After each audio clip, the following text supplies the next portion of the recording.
Quantos pedófilos já pegou? 288. E quantas crianças achou? É a rede de crime internacional de crescimento mais rápido que o mundo já viu. De armas ilegais e logo vai superar o tráfico de drogas. E quer saber por quê? Só dá pra vender uma vez. Mas uma criança é vendida 10 vezes por dia. Os filhos de Deus não estão à venda.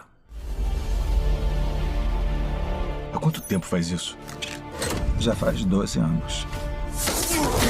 Quantos pedófilos já pegou? 288. E quantas crianças achou? Timoteo, tú rescatas niños, ¿verdad? ¿Puedes ayudarme a encontrarla? Te lo prometo.